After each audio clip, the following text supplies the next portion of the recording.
Subscribe now, because what you're about to read will restore your faith in true love. A successful CEO in a wheelchair who thought her chance at happiness was gone forever. A widowed single father struggling to raise his daughter alone. And one unexpected encounter at a wedding that would prove love sees no barriers, knows no limits, and can heal even the deepest wounds. This story has an ending so beautiful, so powerful, it will make you believe in miracles again. Don't miss a single word of this incredible journey. Sometimes fate ensures that the most beautiful stories are born in the most unexpected moments. Alexandra Morgan sat in her elegant wheelchair, watching the dance floor through a haze of unshed tears. The 30-year-old CEO of a technology company, a woman who'd built an empire worth millions of dollars, felt lonelier that night than ever before in her life. Her best friend from college's wedding was supposed to be a joyful event, but instead, it had become a painful reminder of what she lacked. The luxurious ballroom at the Ritz-Carlton in downtown Boston gleamed with crystal chandeliers, and guests in their finest attire whirled to the music, creating images of happiness of which she could only be a passive observer. 3 years. 3 long years had passed since the car accident that changed her life forever. That rainy October night when she was returning from an important business meeting, she couldn't have predicted that a drunk driver would change her world in a fraction of a second. Spinal cord injury, paralyzed legs, and with them disappeared dreams of a normal life, of family, of children playing in the garden of her mansion in Brookline. Alexandra adjusted her white blazer and tried to smile at a passing young couple. They, however, like most of the guests that night, averted their eyes with embarrassment. She knew what they were thinking. She saw it in their eyes. Pity mixed with relief that they weren't the ones sitting in that wheelchair. Her company, Novitech Solutions, was one of the fastest-growing tech companies in America. It employed over 200 people, and her mobile applications helped millions of people around the world. Alexandra was respected, admired, quoted in the media as an example of a successful businesswoman. But when the spotlight faded and the doors of her penthouse in Back Bay closed, she was left alone with her thoughts and a silence that seemed deafening. That night, watching the happy couples dancing around her, she felt her heart constrict with pain. Would anyone ever be able to love her as she was now? Would she find someone who could see in her not just a woman in a wheelchair, but Alexandra, the same girl who dreamed of great love, of a home full of children's laughter, of Sunday morning breakfasts for 2? Her musings were interrupted by a gentle touch of a small hand on hers. Alexandra looked down and saw a little girl in a pink dress, holding a stuffed bear. The child had light curly hair and blue eyes full of innocent curiosity. In that moment, a man in a gray sweater pushed through the crowd of guests. His face expressed concern, but when he saw his daughter standing safely next to Alexandra, relief spread across his features. Matthew Collins, 38 years old, architect, single father who'd been raising Katie alone for 2 years since his wife's death from cancer. Alexandra didn't yet know that this chance meeting would change her life forever. She didn't know that this man with the gentle smile and sadness in his eyes would be the one who'd help her believe that love knows no boundaries or barriers. In the great hall full of lights and music, among hundreds of people, fate had just woven together the threads of 3 existences that were meant to become one. Alexandra, Matthew, and little Katie, each carrying in their hearts their own wounds, their own dreams, and their own need for love. The story that was about to begin was a tale about how true happiness doesn't depend on perfection, but on acceptance, understanding, and the courage to love, despite all of life's adversities. Some meetings change an entire life in one brief moment. Matthew Collins knelt beside his daughter. His heart still beat rapidly with fear. For several minutes he'd been searching for Katie in the crowd of guests, imagining the worst scenarios. When he saw her safe, talking with the elegant woman in the wheelchair, he felt enormous relief. Alexandra observed this man with fascination. There was no pity or embarrassment in his eyes, what she usually saw in other people's gazes. It was pure gratitude mixed with something more, respect and authentic interest. Matthew was an architect working at a prestigious design firm in Boston. For 2 years, since his wife Anna had lost her battle with cancer, he'd been raising Katie alone. Every day was a challenge for him, balancing demanding work with caring for a 6-year-old daughter who still asked questions about mommy. That night he'd come to his college friend's wedding, hoping for a few hours of respite. His sister had agreed to watch Katie, but she'd gotten sick at the last moment, so he had to bring his daughter along.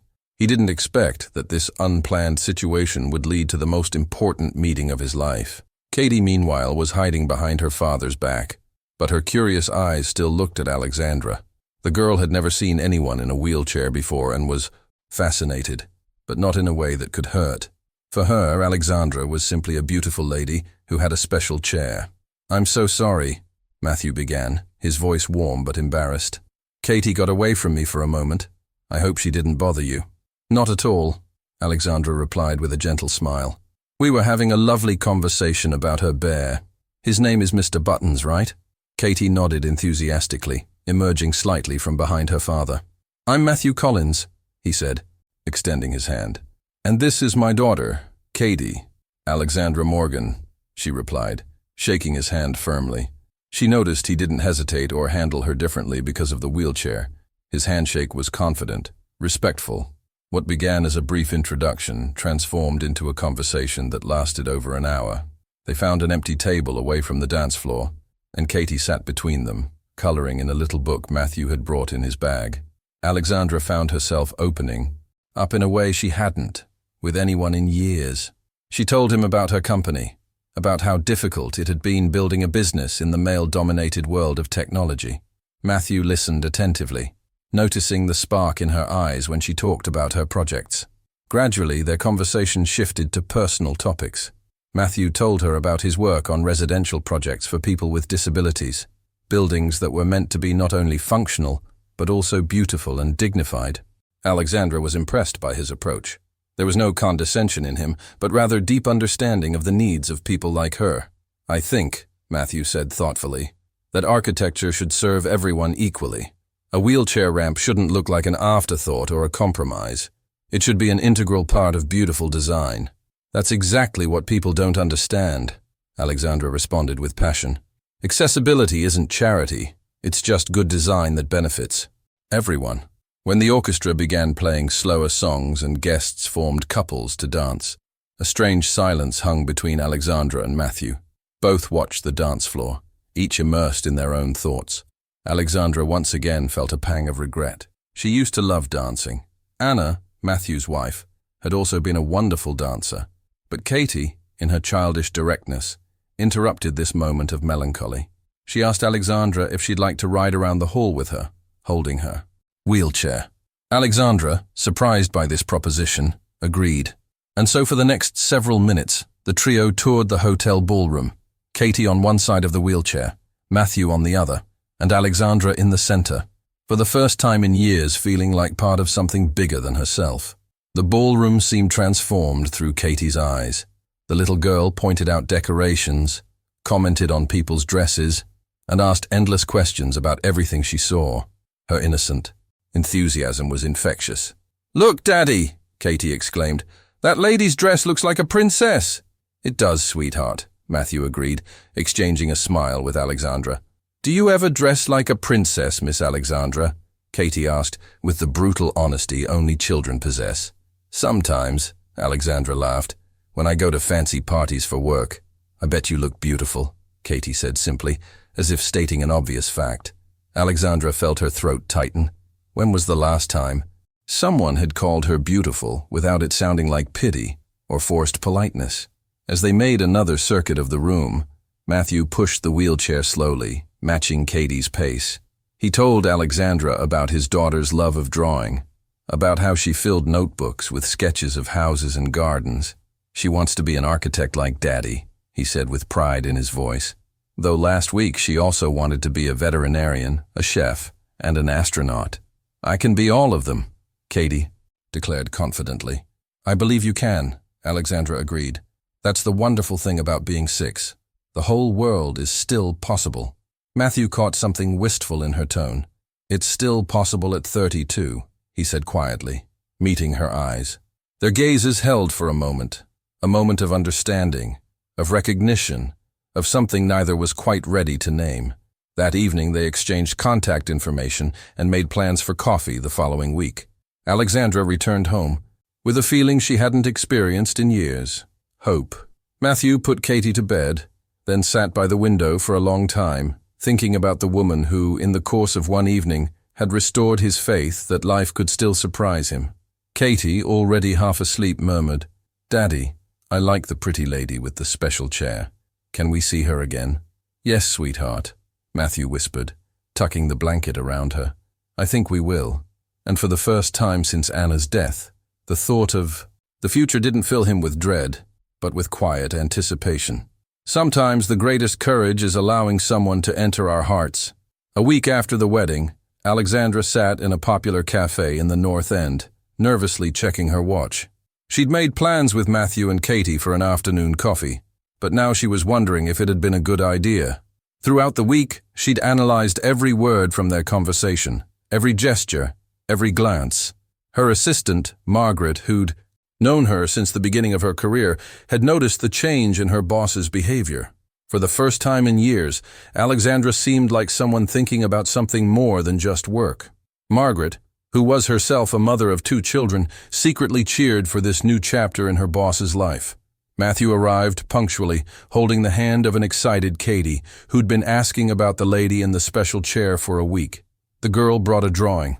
It depicted 3 figures: a tall man, a smaller girl, and a woman on something that was meant to be a wheelchair. All were smiling and holding hands. Alexandra felt her throat constrict at the sight of this artwork.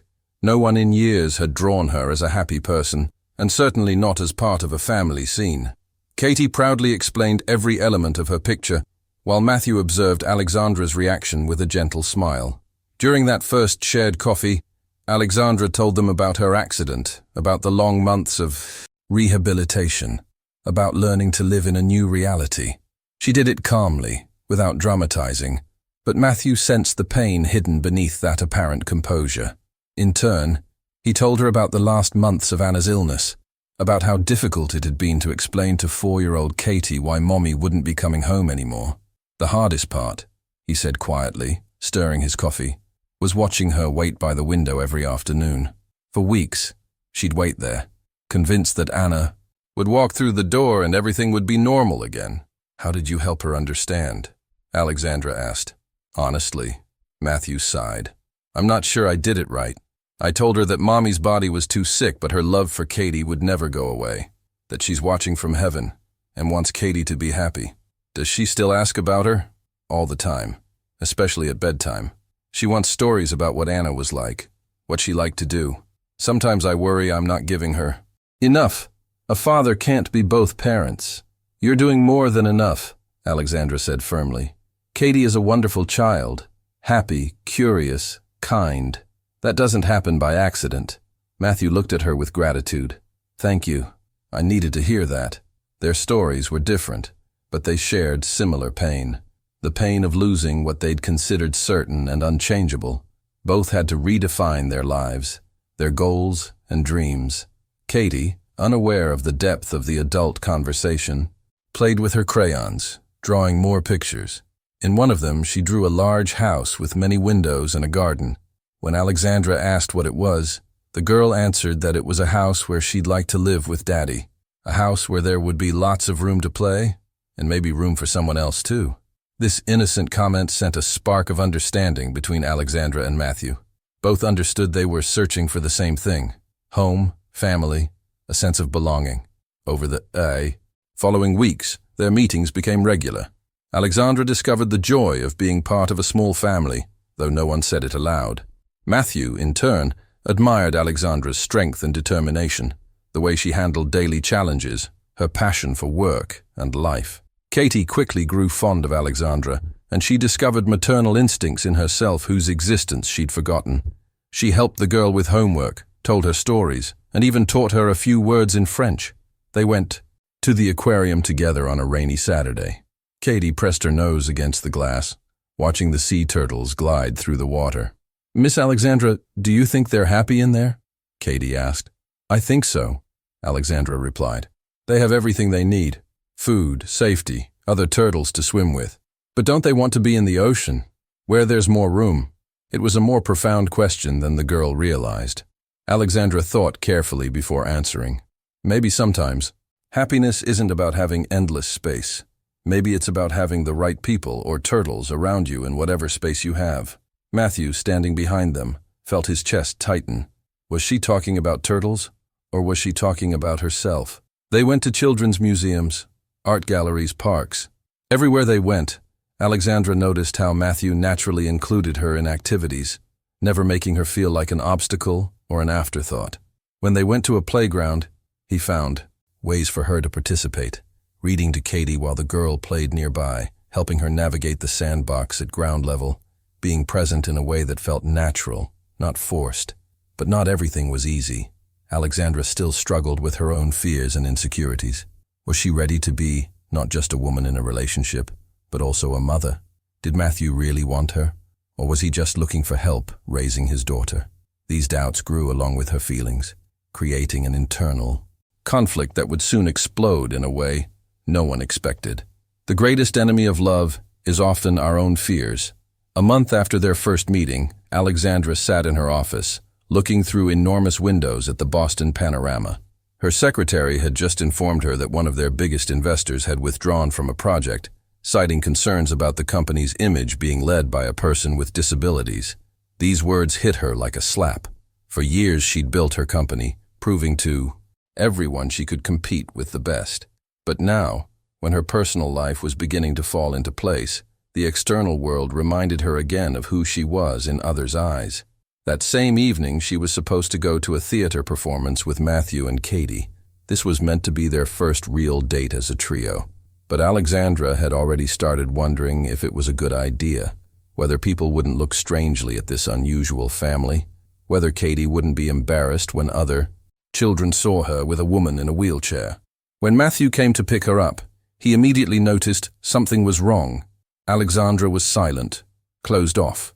She answered his questions shortly, and her usually confident behavior was replaced by nervousness. At the theater, the situation worsened.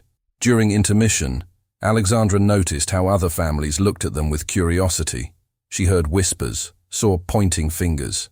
For Matthew and Katie, these glances were unnoticeable, but for her, each one was like a blow to the heart. She saw a woman lean to her husband and whisper something while looking their direction. She saw teenagers stare for a moment too long. She saw an elderly couple exchange meaningful glances. Every look felt like judgment. Every whisper felt like commentary on her inadequacy. After the performance, as they were returning to the car, Alexandra finally exploded. "This is a mistake," she said suddenly, her voice tight. "All of this is a mistake." Matthew stopped pushing the wheelchair. "What? This? Us? I'm not cut out to be Katie's mother. She deserves someone normal, someone who can run with her, play ball with her, live a normal life." Matthew was shocked by the suddenness of this eruption. For the past month, he'd watched Alexandra blossom in his daughter's company, watched Katie grow more attached to her each day. He'd seen a woman who was strong, intelligent, loving, everything he'd been looking for himself and his daughter. "Where is this coming from?" he asked, trying to keep his voice calm. "You don't see it, do you?" Alexandra's voice rose. "You don't see how people look at us, how they wonder what we're doing together. You and Katie deserve a normal family, not this." "Not what? Not you?" "Yes, not me. I can't be what you need. I can't be what Katie needs." Katie, sitting in the back seat of the car, didn't understand why the adults were suddenly shouting. She started to cry. The sound of Katie's tears broke something in Alexandra. She asked Matthew to take her home. That evening, for the first time in months, she cried herself to sleep. The next day, Alexandra threw herself into work like never before. She organized meetings, planned new projects, tried to forget about the previous evening. But when she returned to her empty penthouse in the evening, the silence was unbearable. Matthew tried calling her, but she didn't answer. He sent messages, but they remained without response. Katie asked about Miss Alexandra every day, wanting to know why she didn't visit anymore. "Did I do something wrong, Daddy?" she asked one night, her eyes red from crying. "No, sweetheart. No, you didn't do anything wrong." "Then why doesn't she want to see us?" Matthew had no answer. How could he explain adult fears and insecurities to a 6-year-old? Week after week passed, and Alexandra increasingly convinced herself she'd done the right thing.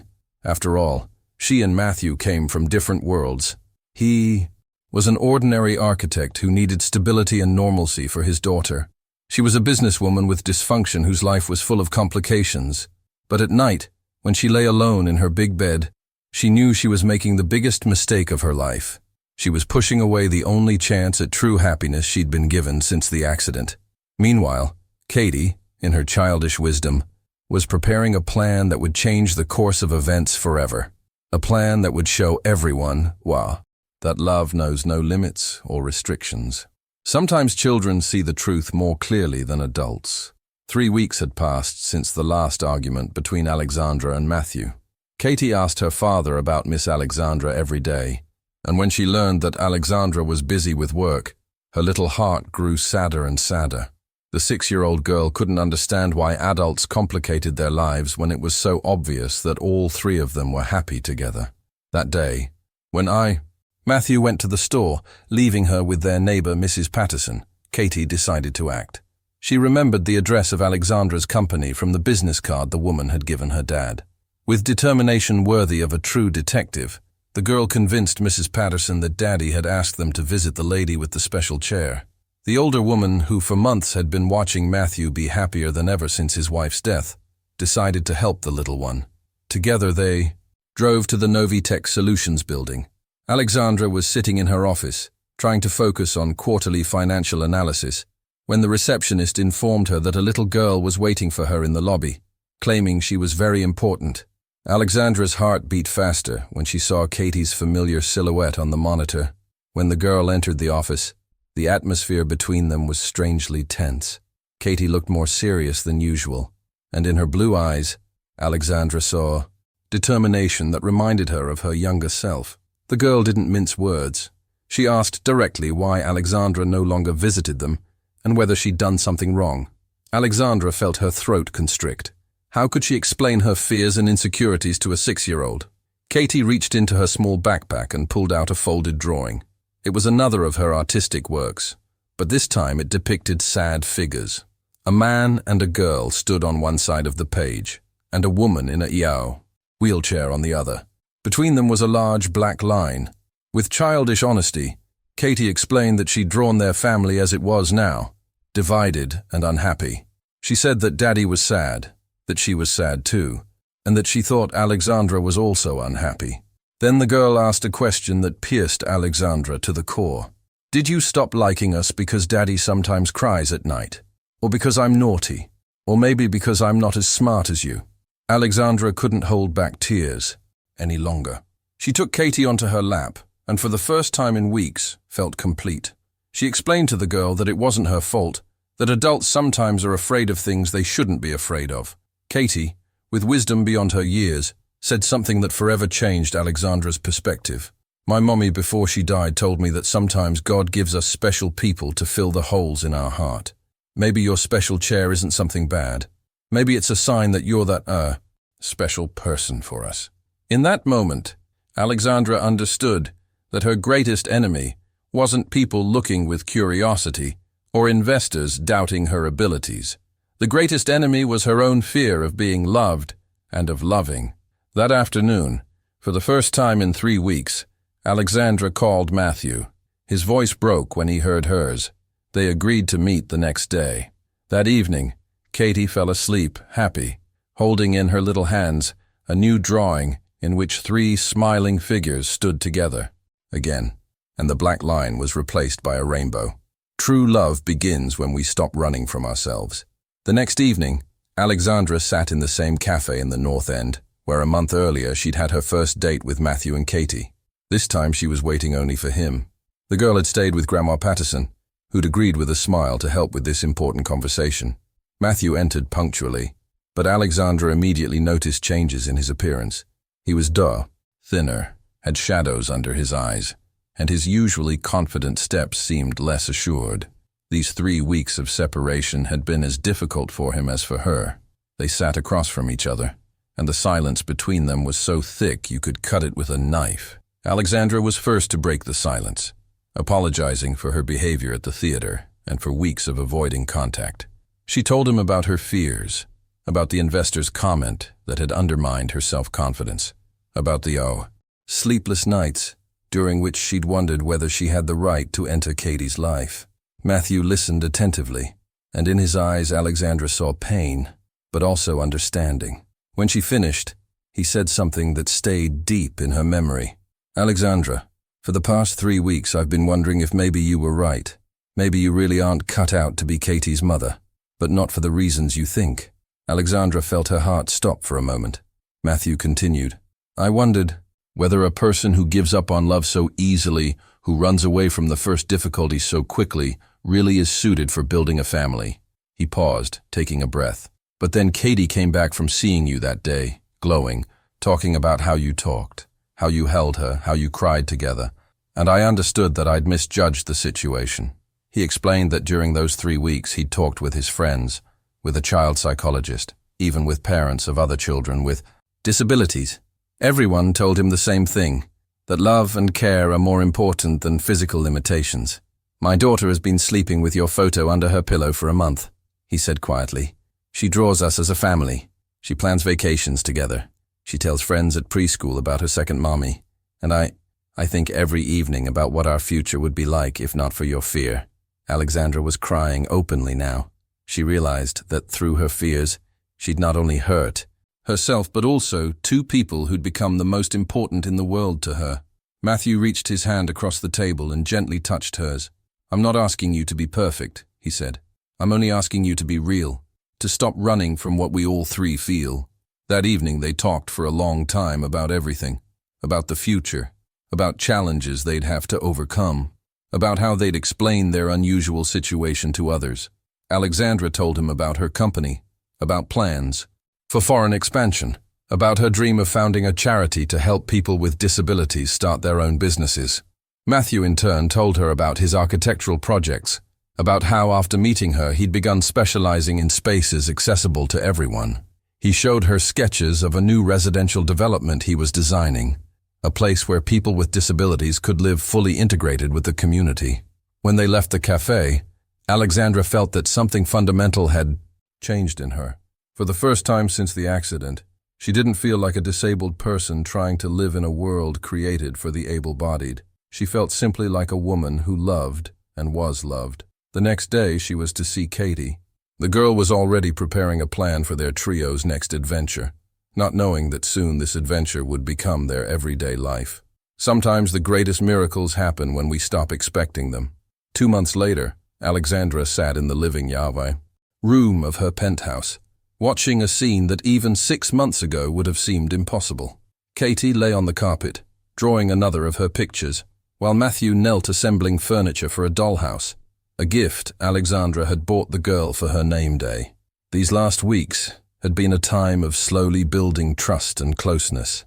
Alexandra had learned not to analyze every gesture, every word, every glance from passers-by. Matthew in turn understood that Alexandra's strength didn't lie in doing everything herself, but in being able to ask for help when she needed it. Their relationship developed naturally. Alexandra began spending weekends at Matthew's modest apartment in Charlestown, helping Katie with homework and cooking shared dinners. Matthew in turn increasingly stayed overnight at her penthouse, admiring the view of the Charles River and slowly getting used to luxury that once had seemed unattainable to him. But the most important changes were happening in Katie. The girl was blossoming, finally having what she'd dreamed of since Mommy's death, a complete family. Alexandra became for her not only a second mother, but also a role model. Katie began saying that when she grew up, she'd also be an important lady in an office, but one who helped children.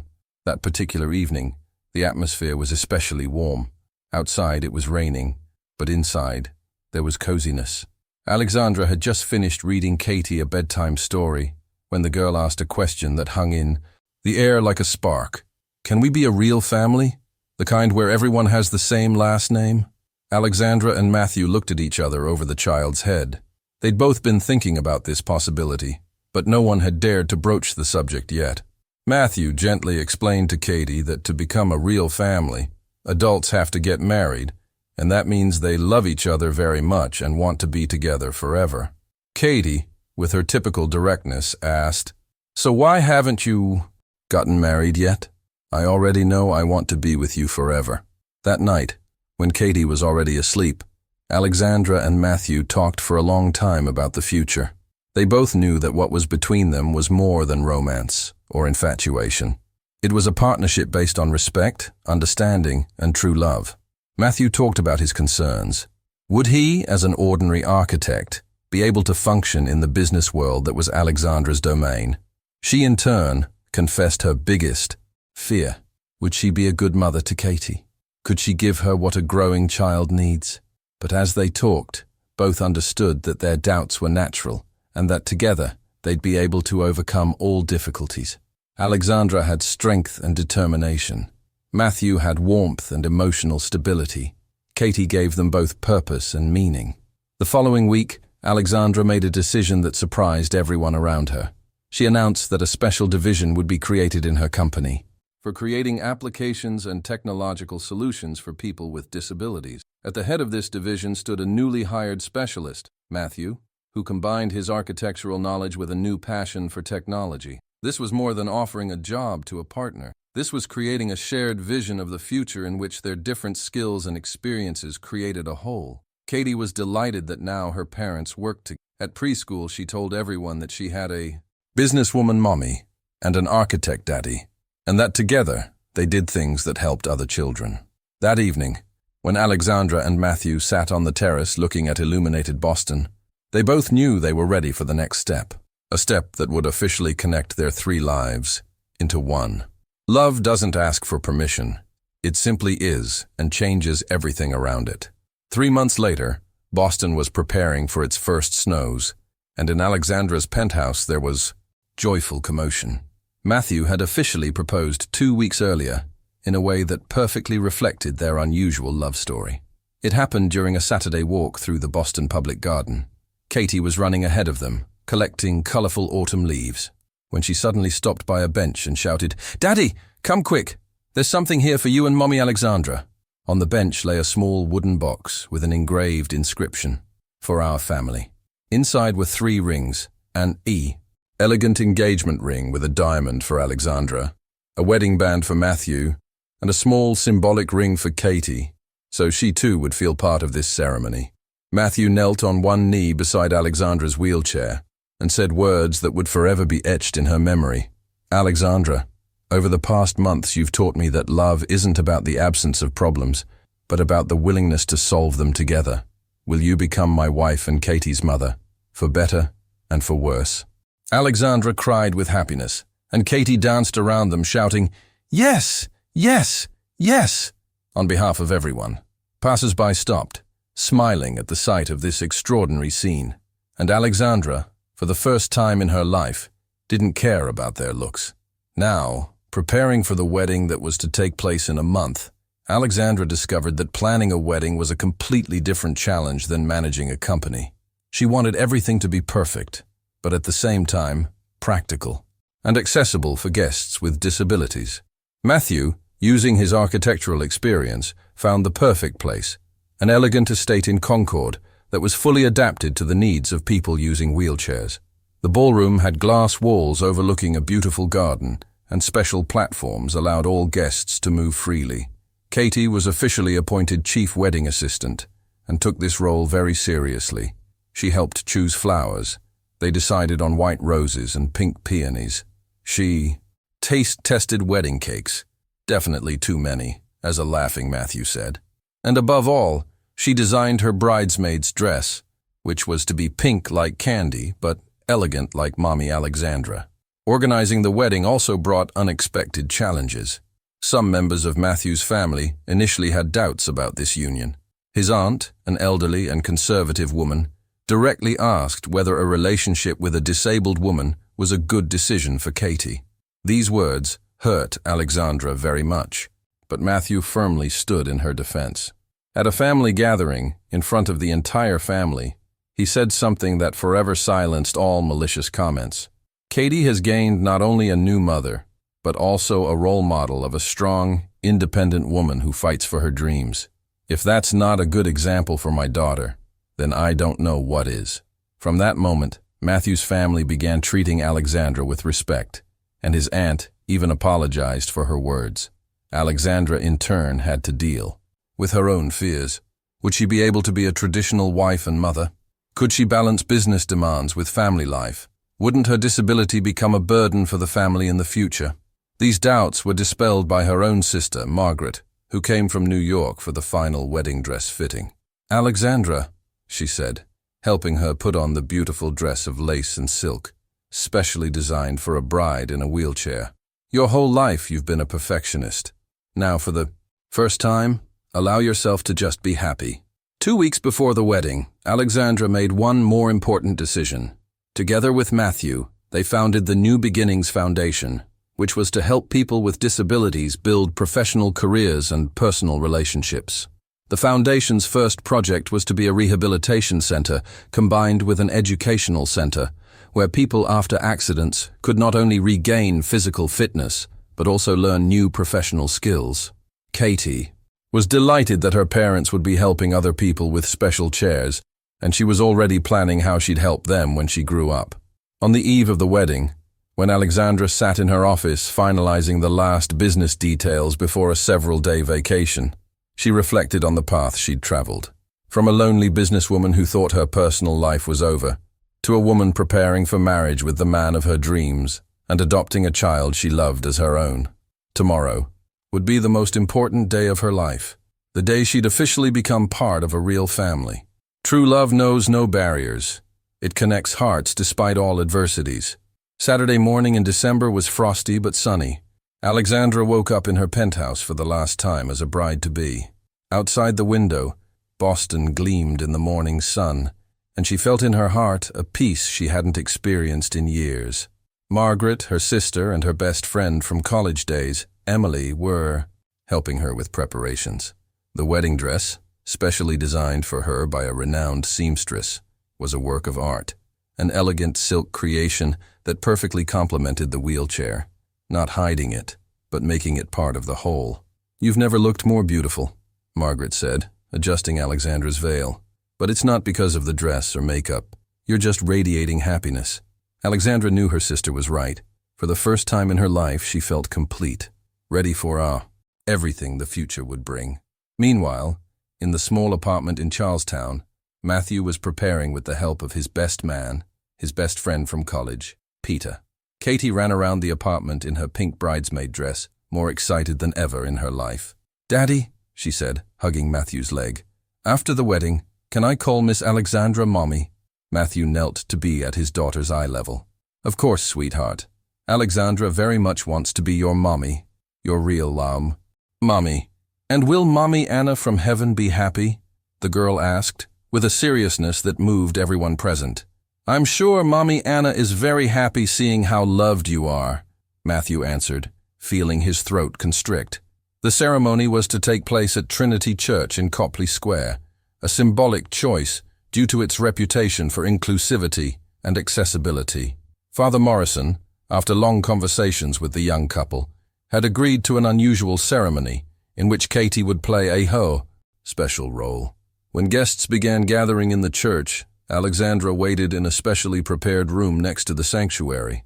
Her hands trembled slightly, not from stress, but from emotion. In a few minutes, she'd become the wife of the man she loved with all her heart and the mother of a child who'd become the meaning of her life. The ceremony began with Katie's entrance, walking down the main aisle of the church, scattering rose petals. Behind her, accompanied by her father, Alexandra rolled. It wasn't a traditional bride entrance, but it was equally moving. When Alexandra reached the altar where Matthew waited in an elegant suit, silence fell in the church. All the guests, friends, family, co-workers from the company, small patients from the rehabilitation center Alexandra supported, all were witnesses to something special. The ceremony was beautiful and full of emotion. Father Morrison spoke about love that overcomes all obstacles, about family that builds itself on a foundation of mutual respect and understanding. When the moment came to make their vows, Matthew and Alexandra looked into each other's eyes and spoke words they'd written themselves. "Alexandra," Matthew said, I promise you that I'll love you in sickness and health, in success and failure, that I'll be your support and partner in all plans and dreams. I promise that I'll make our differences our strength, and our love the foundation of a happy home for Katie. Matthew, Alexandra responded, I promise you that I'll love you as you are, a good person with a great heart. I promise that I'll be the best mother to Katie that I can be, that I'll fill our life with love, laughter, and shared dreams. I promise that we'll transform our challenges into victories. When they exchanged rings, Katie approached them with the third ring, a symbol that she too was part of this vow. In that moment, there wasn't a dry eye in the church. After the ceremony, guests moved to the elegant estate in Concord. The wedding was intimate, but full of joy. Alexandra, for the first time since the accident, didn't feel observed or judged. She felt simply like a happy bride surrounded by people who loved her. When the orchestra played the first dance, Matthew approached Alexandra and extended his hand. Will you dance with me, wife? He asked with a smile. Alexandra took his hand, and he began spinning her wheelchair to the rhythm of the music. It wasn't traditional dancing, but it was beautiful, full of love and tenderness. Other guests formed a circle around them, clapping and crying with emotion. Then Katie joined the dance, creating a trio. In that moment, all three knew they'd become a real family. That evening, when the newlyweds sat on the estate terrace watching the dancing guests, Alexandra said something that would forever remain in Matthew's memory. Thank you for showing me that love has no limits, that happiness doesn't depend on whether we're perfect, but on whether we're together. Epilogue. 1 year later. A year after the wedding, Alexandra sat in her new office at New Beginnings Foundation headquarters, looking through the window at a playground where Katie ran with other children from the local rehabilitation center. Their foundation had grown beyond all expectations, already helping over 100 people start new lives after accidents and illnesses. Life over the past year had been like a beautiful dream that didn't want to end. Alexandra discovered that motherhood was even more satisfying than managing a company. Katie, who'd officially taken her last name, had become the most important project of her life. The girl was developing wonderfully, curious about the world, confident, and full of empathy toward others. Matthew, in turn, had found his true passion in designing spaces for people with disabilities. His portfolio already included a dozen projects throughout New England, and his approach to inclusive architecture had gained international recognition. Together with Alexandra, they created a team that combined business practicality with social mission. Novitech Solutions, under Alexandra's leadership, had become one of the most innovative technology companies in America, specializing in solutions for people with disabilities. The mobile applications her company created helped millions of people around the world function daily. That day, Alexandra had a special reason for joy. She'd just received a call from the department, informing her that their foundation had received a prestigious grant to expand operations internationally. This meant they could help even more people rebuild their lives. When she returned home, to their new home in Brookline, a beautiful house that Matthew had designed especially for their family with accessibility and functionality in mind, she found a scene that filled her heart with pure joy. Matthew sat on the living room floor, helping Katie assemble a puzzle depicting a world map. The girl, now 7 years old, was animatedly talking about countries she'd like to visit when she grew up. "Mommy, Alexandra!" she shouted, seeing her in the doorway. "Daddy showed me where Brazil is. He said maybe we'll all go there together someday." Alexandra rolled over to them in her wheelchair and took Katie in her arms. "Of course we'll go, sweetheart. We can go anywhere we want."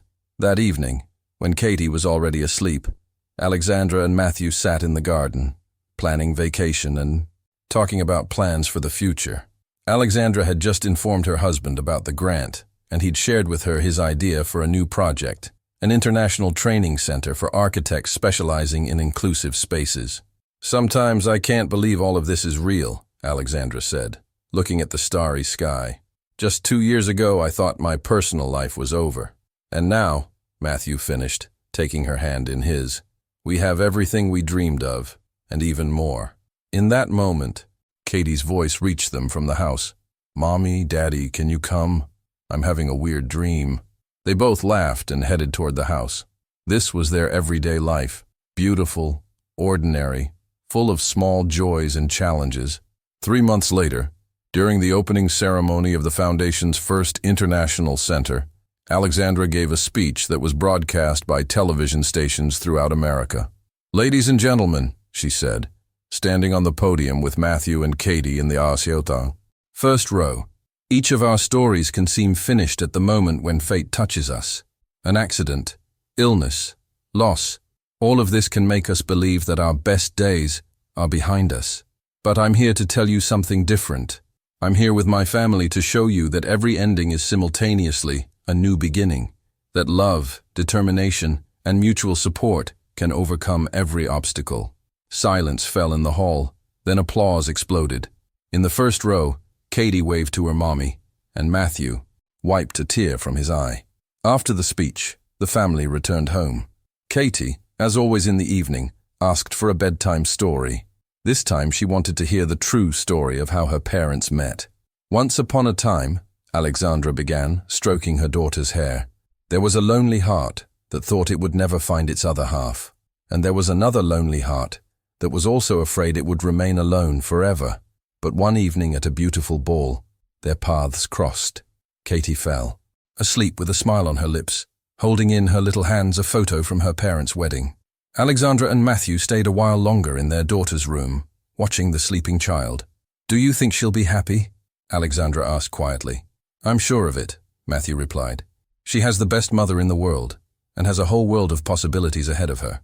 When they left the room, Alexandra stopped in the living room, where on the mantelpiece stood photos from their life, from the wedding, from vacations, from Katie's first day of school, from the Foundation's opening.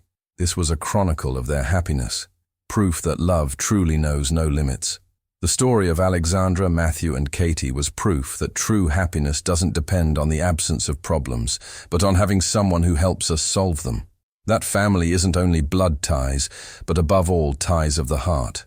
That love is stronger than all limitations and barriers, and that each of us, regardless of what fate has prepared, deserves a second chance at happiness. If this story moved you, remember, love sees no barriers. It doesn't ask if you're perfect. It only asks if you're willing to be vulnerable, to be real, to open your heart despite fear. Share this with someone who needs to know that their story isn't over, that their greatest love might be waiting just around the corner, and that the wheelchair, the scars, the past, none of it defines your worthiness of love. Subscribe if you believe in second chances, in families built by choice and love, and in the courage to say yes to happiness even when it looks different than you imagined.